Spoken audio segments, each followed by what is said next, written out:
मेरे को एक सेकंड रुक जाओ, मेरे को नेक्स्ट करना है या ऐड कर, नेक्स्ट करना है। हेलो दोस्तों, नमस्कार।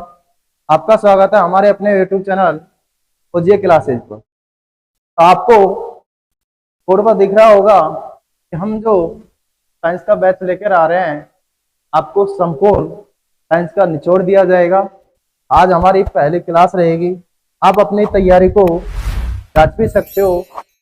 साइंस के बैच में हम एमसीक्यू क्वेश्चन कराएंगे, यानी जो हमारे पिछले ईयर जो पेपर हुए थे में जो भी साइंस के क्वेश्चन आए हैं का हम टॉपिक वाइज आपको अध्ययन कराएंगे, जो आप SSC, railway, CET and other government exam है सभी में आपको बहुत फायदा मिलेगा। ठीक है, तो चलते हैं पहले क्वेश्चन की ओर।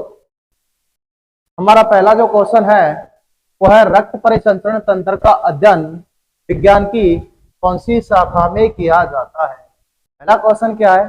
रक्त परिसंचरण तंत्र। रक्त परिसंचरण तंत्र का अध्ययन विज्ञान की शाखा में किया जाता है। तो इसका जो आंसर होता है वो होता है एंजियोलॉजी। यानी हम जो रक्त परिसंचरण तंत्र है का अध्ययन विज्ञान की किस शाखा में करते हैं? एंजियोलॉजी शाखा में करते हैं। जो रक्त परिसंचरण है तंत्र है, इसको कितने भागों में बांटते हैं? तो हम 3 भागों में बांटते हैं। कितने भागों में बांटते हैं? 3 भागों में। एक में पढ़ते हैं रक्त के बारे में, दूसरा होता है हृदय के बारे में, और जो तीसरा होता है वो होता है हमारे धमनी व सिराओं। धमनी व सिरा।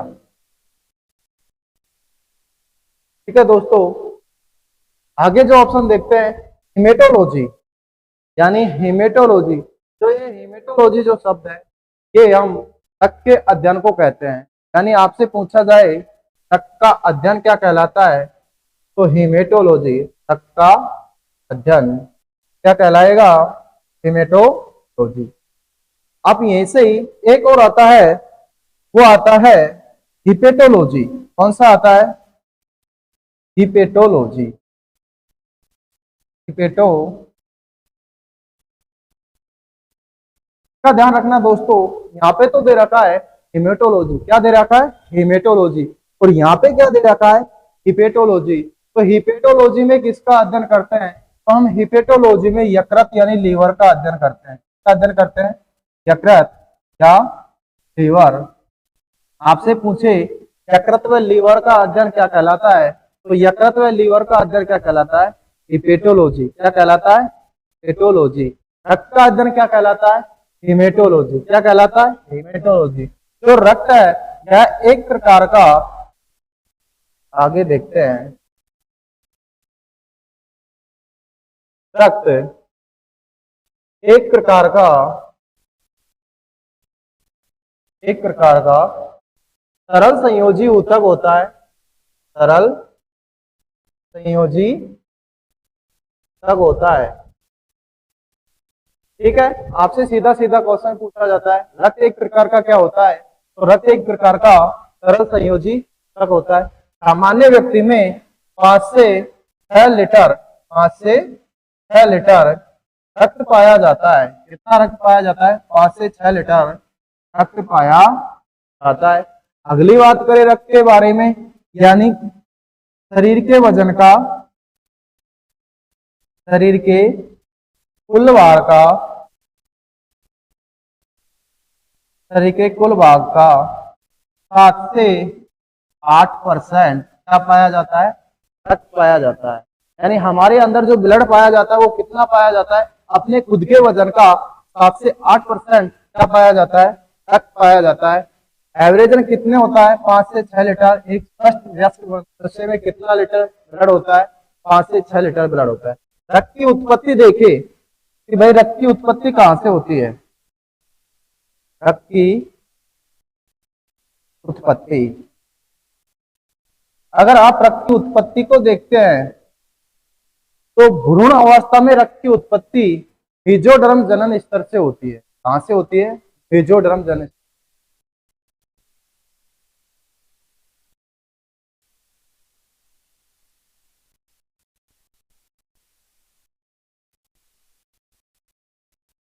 भ्रूण में शक्ति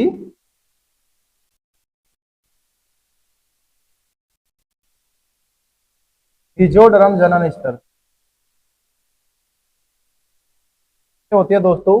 फिजियोडर्म जनन स्तर से होती है। अगर आपसे पूछे यानी बच्चा पैदा होने के बाद रक्त की उत्पत्ति कहाँ से होती है, तो रक्त की उत्पत्ति होती है लाल अस्थि। कहाँ से होती है? लाल अस्थि मज्जा से। ठीक है दोस्तों, इसी प्रकार अगला जो क्वेश्चन देखते हैं हम। अगला क्वेश्चन हमारा है, किसी व्यक्ति में ब्लड की मात्रा उसके कुल भार की लगभग होती है, यानी कुल भार की लगभग कितनी होती है, लगभग कितनी होती है। तो जस्ट अभी मैंने बताया दोस्तों, मनुष्य में जो रक्त पाया जाता है वो, ये क्वेश्चन भी उसी प्रकार बोला, किसी व्यक्ति में ब्लड की मात्रा यानी रक्त की मात्रा के कुल भार की लगभग कितनी होती है। तो कुल भार की कितनी होती है, पहला ऑप्शन दे रखा है 2 से 3%, दूसरा ऑप्शन दे रखा है 3 से 4%, तीसरा ऑप्शन है 7 से 8%, चौथा ऑप्शन है अपने पास 10 से 12%। तो जो रक्त होता है कुल भार का 7 से 8% होता है। कितना होता है? 7 से 8% होता है। हमारा आंसर क्या रहेगा? कि हमारा आंसर रहेगा। इसी प्रकार अगला क्वेश्चन देखते हैं, किस प्रोटीन को प्रति स्कंदक प्रोटीन यानी एंटी क्लॉटिंग प्रोटीन के नाम से जाना जाता है। वापस देखो दोस्तों, क्वेश्चन क्या कह रहा है, किस प्रोटीन को प्रति स्कंदक प्रोटीन के नाम से जाना जाता है। किस प्रोटीन को प्रति स्कंदक प्रोटीन के नाम से जाना जाता है, तो वो कौन सी प्रोटीन है? हेपेरिन नामक प्रोटीन को। कौन सी प्रोटीन को? हेपेरिन नामक प्रोटीन को प्रति स्कंदक प्रोटीन के नाम से जाना जाता है। अगली बात, जो प्रोथ्रोम्बिन और फाइब्रोनोजन है, इन्हें थक्का जमाने वाली प्रोटीनें कहते हैं। क्या कहते हैं? थक्का जमाने वाली प्रोटीन। थक्का जमाने वाली प्रोटीन है। ठीक है दोस्तों, आपसे पूछे थक्का जमाने में कौन सी प्रोटीन सहायक होती है, तो कौन कौन सी प्रोटीन सहायक होती है दोस्तों? एक तो होती है प्रोथ्रोम्बिन, दूसरी होती है फाइब्रिनोजन। कौन सी होती है? Prothrombin, fibrinogen. ये दोनों प्रोटीनें रक्त का थक्का जमाने में सहायक होती है। अगर आपसे पूछे रक्त का थक्का जमाने में कौन सा विटामिन सहायक होता है, तो विटामिन के। विटामिन पूछे तो के। कौन सा विटामिन होता है? के। विटामिन के रक्त का थक्का जमाने में सहायक होता है। ठीक है दोस्तों, अगले आता है एल्बुमिन। ये प्लाज्मा में सर्वाधिक पाए जाने वाली प्रोटीन है, जो शरीर के अंदर रोग प्रतिरोधक क्षमता उत्पन्न करती है। क्या करती है? रोग प्रतिरोधक क्षमता उत्पन्न करती है। ठीक है दोस्तों, हमारा जो अगला क्वेश्चन होगा वो होगा, निम्न में से कौन सी प्रोटीन रक्त का थक्का बनाने में सहायता करती है। वापस देख लो दोस्तों, क्वेश्चन क्या कह रहा है, निम्न में से कौन सी प्रोटीन रक्त का थक्का बनाने में सहायता करती है। तो रक्त का थक्का बनाने में कौन सी प्रोटीन सहायता करती है दोस्तों? मैंने बताया अभी, जो रक्त का थक्का है, रक्त का थक्का जमाने में प्रोटीन का थक्का जमाने में प्रोटीन कौन सी होती है दोस्तों? तो एक तो होती है प्रोथ्रोम्बिन, दूसरी कौन सी होती है? फाइब्रिनोजन। कौन सी होती है दोस्तों? फाइब्रिनोजन। वापस सुन लो, विटामिन पूछे तो विटामिन कौन सा होता है? के। कौन सा विटामिन होता है दोस्तों? के होता है। ठीक है, कौन सा विटामिन होता है? के होता है। कौन सा होता है? के। तो हमारा पूछा है, निम्न में से कौन सी प्रोटीन रक्त का थक्का बनाने में सहायता करती है। तो कौन सी प्रोटीन सहायता करती है? प्रोथ्रोम्बिन और फाइब्रिनोजन। पहला ऑप्शन प्रोथ्रोम्बिन है, दूसरा ऑप्शन फाइब्रिनोजन है, तीसरा ऑप्शन दोनों है, चौथा ऑप्शन हिपेरिन है। हमारा आंसर क्या माना जाएगा दोस्तों? तो हमारा जो आंसर माना जाएगा वो क्या माना जाएगा? दोनों। आंसर क्या माना जाएगा? दोनों। ठीक है। इनका निर्माण भी कहां पे होता है? लगभग जो प्रोटीनें होती है उसका निर्माण यकृत में यानी लीवर में ही होता है। हमारा अगला जो क्वेश्चन है, हमारा क्वेश्चन है अगला, निम्न में से कौन सी प्रोटीन मानव शरीर के अंदर रोग प्रतिरोधक क्षमता पैदा करती है? निम्न में से कौन सी प्रोटीन मानव शरीर के अंदर रोग प्रतिरोधक क्षमता पैदा करती है? तो कौन सी प्रोटीन पैदा करती है दोस्तों? वापस देख लो। पहला ऑप्शन क्या दे रखा है? एल्बुमिन। दूसरा ऑप्शन क्या दे रखा है? हिपेरिन। तीसरा ऑप्शन क्या दे रखा है? ग्लोबुलिन। और चौथा ऑप्शन क्लोबिन। ठीक है दोस्तों, तो हमारा जो राइट आंसर होगा वो होगा ग्लोबुलिन। यानी मानव शरीर के अंदर रोग प्रतिरोधक क्षमता कौन सी प्रोटीन करती है? ग्लोबुलिन। कौन सी करती है? ग्लोबुलिन। ठीक है दोस्तों, इसी प्रकार जो हमारा अगला क्वेश्चन होता है वो होता है प्लाज्मा में सर्वाधिक मात्रा में पाई जाने वाली प्रोटीन कौन सी है? प्लाज्मा में सर्वाधिक मात्रा में पाई जाने वाली प्रोटीन कौन सी है? हिपेरिन। पहला ऑप्शन क्या दे रखा है? हिपेरिन। दूसरा ऑप्शन दे रखा है एल्बुमिन। तीसरा ऑप्शन दे रखा है केसिन। और चौथा ऑप्शन दे रखा है प्रोथ्रोम्बिन। कौन सा दे रखा है? प्रोथ्रोम्बिन। तो हमारी जो प्लाज्मा में सर्वाधिक मात्रा में जो प्रोटीन पाई जाती है वो एल्बुमिन पाई जाती है। अब देखते हैं जो प्लाज्मा में कौन कौन सी प्रोटीनें पाई जाती है। जो रक्त है इसमें प्लाज्मा 55% के रूप में पाया जाता है। रक्त में प्लाज्मा की बात करते हैं, रक्त में प्लाज्मा कितने परसेंट के रूप में पाया जाता है दोस्तों? 55% के रूप में पाया जाता है। और 45% के रूप में रक्त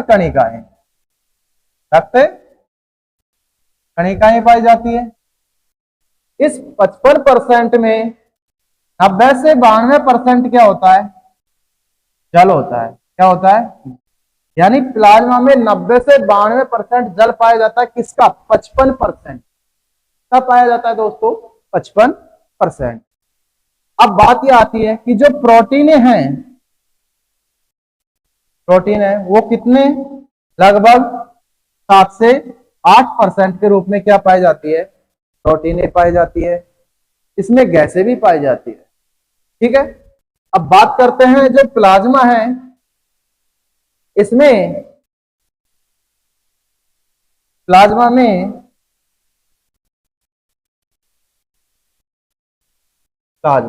जो प्रोटीनें पाई जाती है, पहला ध्यान रखना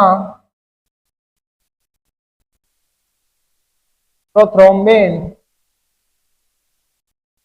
और फाइब्रिनोजन।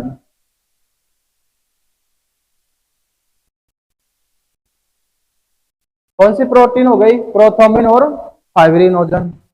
दूसरा एल्बुमिन। कौन सी हो गई? एल्बुमिन। तीसरी हो गई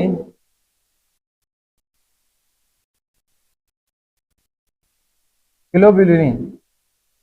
यानी ये प्रोटीनें किसमें पाई जाती है? प्लाज्मा में पाई जाती है। ठीक है। अब बात करते हैं कि जो प्रोथ्रोम्बिन और फाइब्रिनोजन है थक्का थक्का जमाने में सहायक होते, थक्का जमाने में सहायक। एल्बुमिन प्रोटीन, कौन सी? एल्बुमिन प्रोटीन प्लाज्मा में सर्वाधिक मात्रा में पाई जाती है। ये क्या होता है? सर्वाधिक मात्रा में पाई जाती है, सर्वाधिक मात्रा लगभग 4%, ना, लगभग 4%। जो ग्लोबुलिन है ये 3 प्रकार की होती है। कितने प्रकार की होती है? 3 प्रकार की होती है, अल्फा, बीटा और गामा। Alpha, beta, gamma. जो अल्फा जो अल्फा है ये कॉपर का परिवहन करती है, बीटा फेरस का परिवहन करती है, और जो गामा है ये रोग प्रतिरोधक क्षमता को बढ़ाती है। यानी आपसे पूछा जाए ग्लोबुलिन प्रोटीन कितने प्रकार की होती है दोस्तों? कितने प्रकार की होती है? 3 प्रकार की। कितने प्रकार की? 3 प्रकार की। पहली कौन सी हो गई? अल्फा, बीटा और गामा। कौन कौन सी? अल्फा, बीटा और गामा। जो अल्फा है वो किसका परिवहन करती है? कॉपर का परिवहन करती है। किसका परिवहन करती है दोस्तों? कॉपर का परिवहन करती है। दूसरी कौन सी है? बीटा है, वो फेरस का यानी लौह तत्वों का परिवहन करती है। तीसरी कौन सी है? गामा प्रोटीन है, जो रोग प्रतिरोधक क्षमता को बढ़ाती है। खनिज का संतुलन पूछे आपसे कि जो एल्बुमिन जो प्रोटीन है ये सर्वाधिक मात्रा में पाई जाती है और खनिज का संतुलन करती है। किसका संतुलन करती है? खनिज का संतुलन करती है। ठीक है दोस्तों, इसी प्रकार जो हम क्वेश्चन को देखे तो प्रोथ्रोम्बिन हो गया, यानी ये पूछ रहा प्लाज्मा में सर्वाधिक मात्रा में पाई जाने वाली प्रोटीन कौन सी है, तो वो हो गया एल्बुमिन। ठीक है,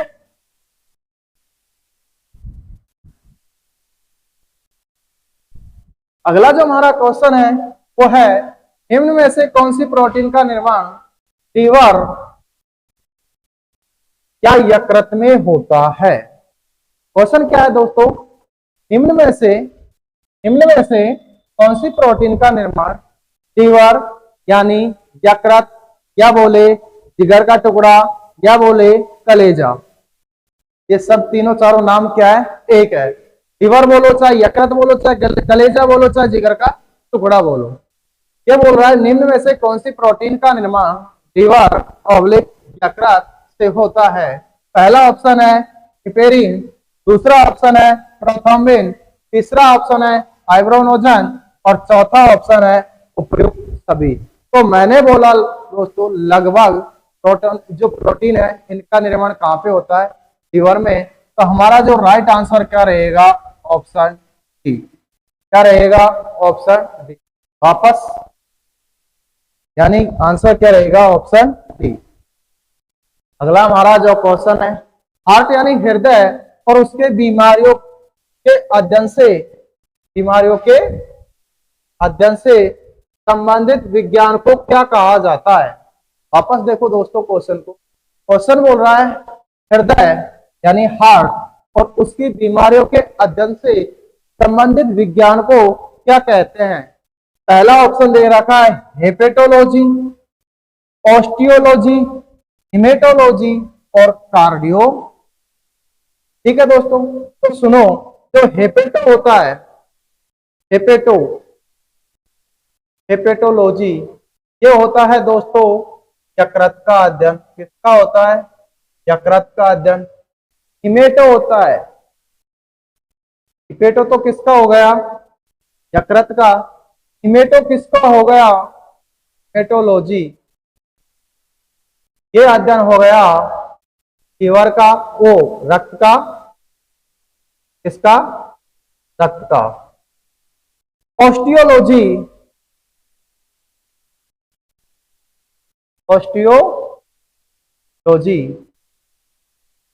ये हो गया हड्डी का, यानी जो अपनी अस्थि होती है।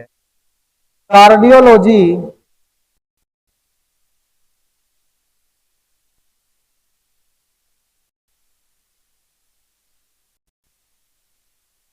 कार्डियो बोले या कार्डियोलॉजी, ये किसका अध्ययन होता है? तो ये होता है हृदय। इसका अध्ययन होता है हृदय का। ठीक है, वापस देख लो दोस्तों, अगर आपसे पूछे हृदय और उसकी बीमारियों के अध्ययन से संबंधित विज्ञान को क्या कहते हैं, यानी कुल मिला के बात यह आए कि हृदय जहां पे लग जाए तो उसका मतलब होगा यानी हृदय का अध्ययन क्या कहलाता है? तो हृदय का अध्ययन क्या कहलाता है? कार्डियोलॉजी। अपना आंसर क्या माना जाएगा? ऑप्शन नंबर क्या माना जाएगा दोस्तों? ऑप्शन नंबर सी, यानी कार्डियोलॉजी। अगर आपसे पूछे हेपेटोलॉजी, यानी हिपेटोलॉजी किसका है? यकृत का। हीमेटोलॉजी किसका है? रक्त का। ऑस्टियोलॉजी किसका है? हड्डियों का। इसी प्रकार वो देखते हैं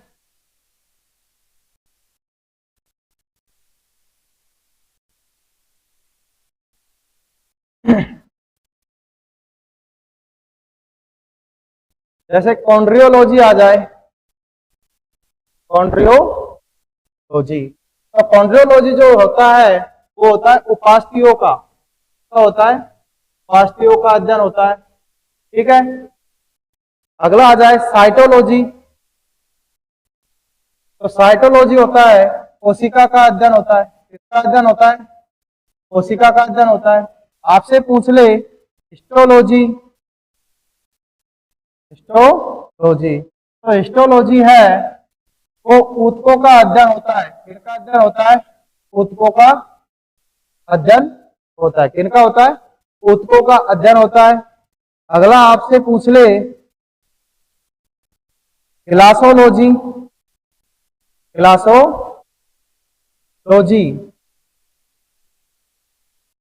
तो ये जो ग्लासोलॉजी है ये जीव का अध्ययन होता है।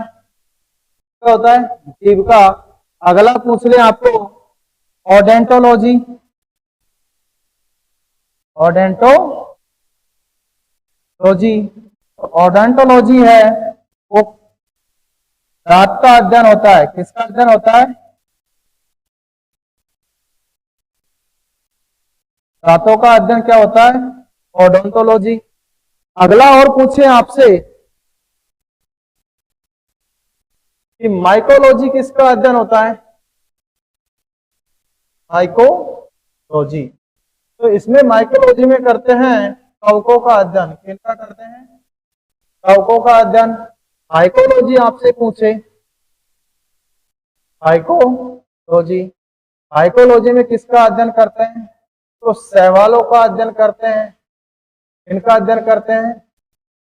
शैवालों का अध्ययन करते हैं। अगला आपसे पूछा जाए सेरीकल्चर, सेरीकल्चर। तो ये रेशम कीट पालन से संबंधित है। रेशम कीट पालन। और अगला पूछा जाए आपसे एपीकल्चर।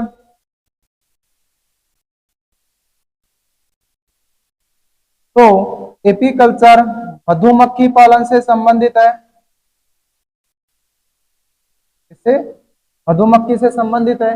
अगला पूछा जाए आपसे पीसी कल्चर।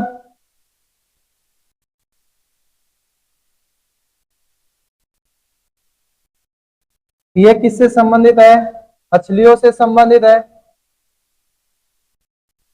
और आपसे अगला और पूछा जाए हॉर्टिकल्चर।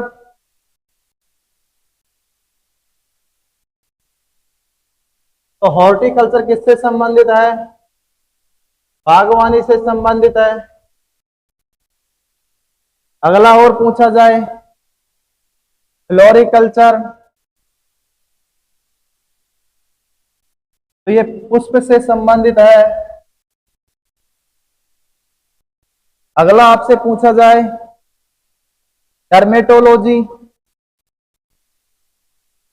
डर्मेटोलॉजी। तो डर्मेटोलॉजी अपने त्वचा से संबंधित है, त्वचा से संबंधित है। और अगला पूछा जाए ऑप्थेल्मोलॉजी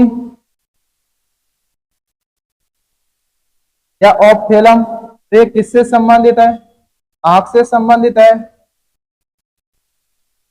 और नहीं तो पूछा जाए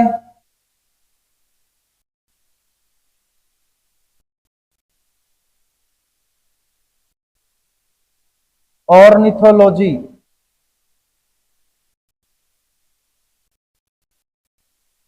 जो किनसे? पक्षियों से संबंधित है, से पक्षियों से संबंधित है। ठीक है दोस्तों, यानी यहाँ पे काफी सारे मैंने उसका अध्ययन बता दिया। जैसे त्वचा के अध्ययन को क्या कहते हैं, डर्मेटोलॉजी। इसी प्रकार हमारा जो अगला क्वेश्चन होगा, इसका हमारा आंसर क्या हो गया, कार्डियोलॉजी, ऑप्शन नंबर सी। अगला जो हमारा क्वेश्चन होगा वो क्वेश्चन क्या बोलता है,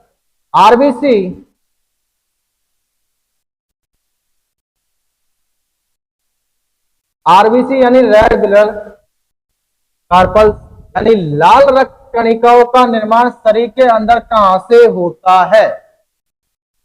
वापस सुनो दोस्तों, क्वेश्चन क्या कह रहा है, क्वेश्चन कह रहा है आरबीसी यानी लाल रक्त कणिकाओं का निर्माण शरीर के अंदर कहां से होता है। पहला ऑप्शन दे रखा है अस्थि मज्जा, दूसरा ऑप्शन दे रखा है थाइमस ग्रंथि, तीसरा ऑप्शन दे रखा है लार ग्रंथियां और चौथा ऑप्शन दे रखा है कोई नहीं।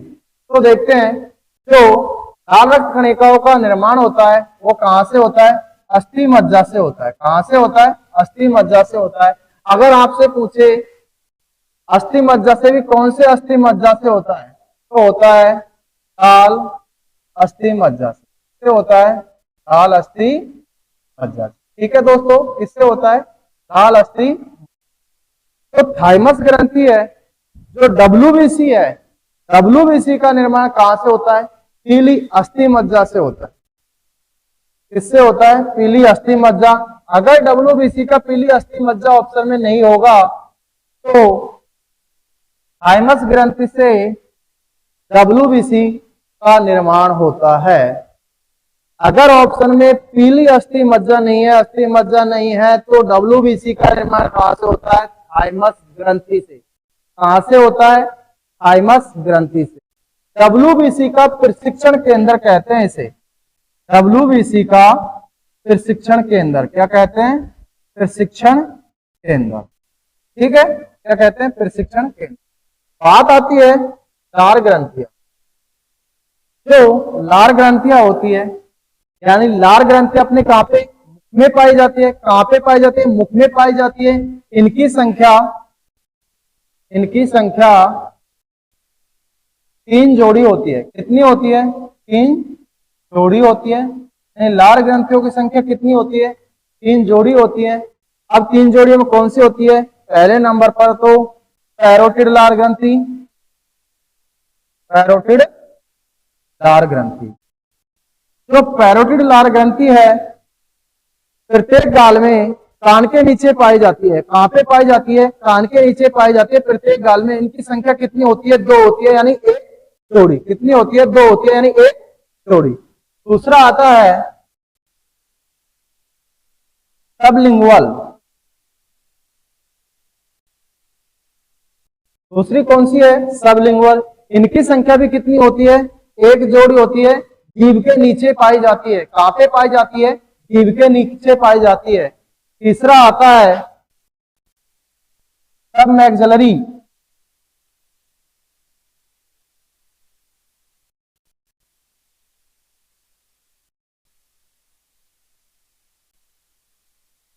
तीसरी जोड़ी जो लार ग्रंथि है वो कौन सी होती है, सब मैक्सिलरी होती है। ये भी कहां पे, यहाँ पे पाई जाती है। इसको सब मैंडिबुलर भी कहते हैं। क्या कहते हैं, सब मैंडिबुलर।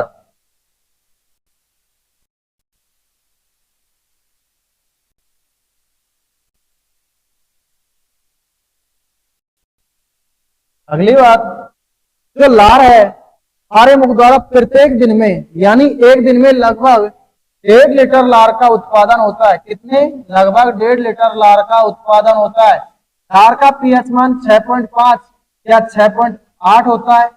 लार में 90% क्या पाया जाता है, जल पाया जाता है। वो 95% क्या पाया जाता है, जल पाया जाता है। लार में 2 एंजाइम पाए जाते हैं। एक तो टाइलिन एंजाइम है, इसको लार एंजाइम भी बोलते हैं। क्या बोलते हैं, लार एंजाइम भी बोलते हैं। जो कार्बोहाइड्रेट यानी स्टार्च का पाचन करके उसको माल्टोज में परिवर्तित करता है। इसमें परिवर्तित करता है, स्टार्च को माल्टोज में कौन सा एंजाइम परिवर्तित करता है, तो वो होता है टाइलिन एंजाइम। कौन सा होता है दोस्तों, टाइलिन एंजाइम। ये क्या करता है, टाइलिन एंजाइम। साइलिन एंजाइम स्टार्च यानी कार्बोहाइड्रेट का पाचन स्टार्च को किसमें परिवर्तित करता है? माल्टोज में। किसमें परिवर्तित करता है दोस्तों? माल्टोज में। ठीक है, ध्यान रखना। साइलिन एंजाइम को ही लार एंजाइम के नाम से जानते हैं। किस नाम से जानते हैं? लार एंजाइम के नाम से जानते हैं। साइलिन बोलूं चाहे मैं लार एंजाइम बोलूं। दूसरा, लार ग्रंथियों में जो एंजाइम पाया जाता है वो पाया जाता है लाइसोजाइम एंजाइम। लाइसोजाइम एंजाइम जो सूक्ष्म जीवों को नष्ट करने का कार्य करता है। किसको? सूक्ष्म जीवों को नष्ट करने का कार्य करता है। ठीक है दोस्तों,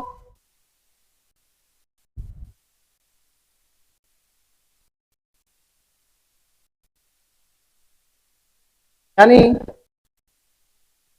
हमारे इस क्वेश्चन का आंसर क्या होगा? अस्थि मज्जा। क्या होगा? अस्थि मज्जा। यानी आपसे पूछे लाल रक्त कणिकाओं का निर्माण कहां पे होता है, तो अस्थि मज्जा में होता है। कहां पे होता है? अस्थि मज्जा में। जो लाल रक्त कणिकाएं हैं इनको किस नाम से जाना जाता है? थोड़ा लाल रक्त कणिकाओं के बारे में देखो।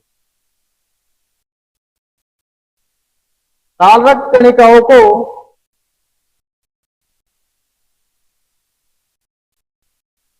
ल्यूकोसाइट भी कहते हैं। क्या कहते हैं? ल्यूकोसाइट। क्या कहते हैं? ल्यूकोसाइट कहते हैं।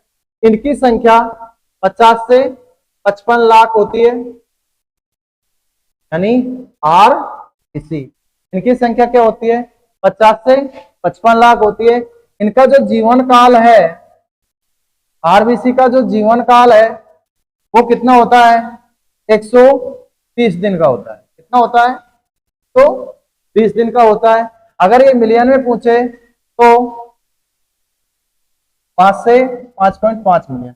महिलाओं में अगर इनकी संख्या की बात करें तो 40 से 50 लाख या 45 से 50 लाख। कितनी होती है? 45 से 50 लाख क्या होती है महिलाओं।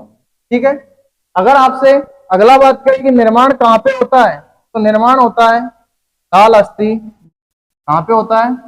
लाल अस्थि। कहां पे होता है दोस्तों? लाल अस्थि। ठीक है, इसका आकार कैसा होता है? जो आरबीसी है उसका आकार डमलाकार या अवतलाकार होता है, या द्वि अवतलाकार भी बोल सकते। यानी आरबीसी का आकार कैसा होता है? डमलाकार या द्वि अवतलाकार।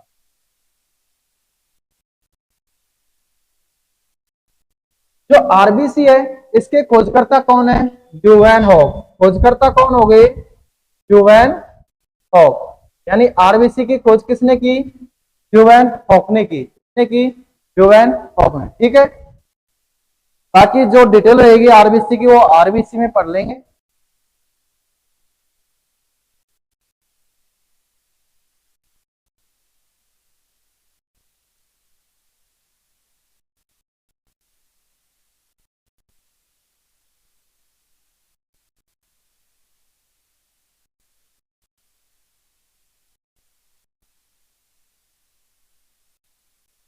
अगला क्वेश्चन हमारा क्या कहलाता है? क्या कहता है? रक्त परिसंचरण तंत्र का अध्ययन विज्ञान की कौन सी शाखा में किया जाता है? शायद ये क्वेश्चन हो गया, वापस देख लो। जो रक्त परिसंचरण तंत्र है विज्ञान की एंजियोलॉजी शाखा में किया जाता है। हिमेटोलॉजी रक्त का अध्ययन कहलाता है। ऑन्कोलॉजी कैंसर का अध्ययन कहलाता है। किसका कहलाता है? कैंसर का अध्ययन कहलाता है। मायोलॉजी मांसपेशियों का अध्ययन कहलाता है। का अध्ययन कहलाता है मांसपेशी का अध्ययन। इनका अध्ययन कहलाता है मांसपेशियों का अध्ययन कहलाता है। ठीक है दोस्तों, अगर आपको हमारा ये सेशन अच्छा लगा हो तो हमारे YouTube चैनल को सब्सक्राइब करें, लाइक करें एंड शेयर करें। जय हिंद, जय भारत।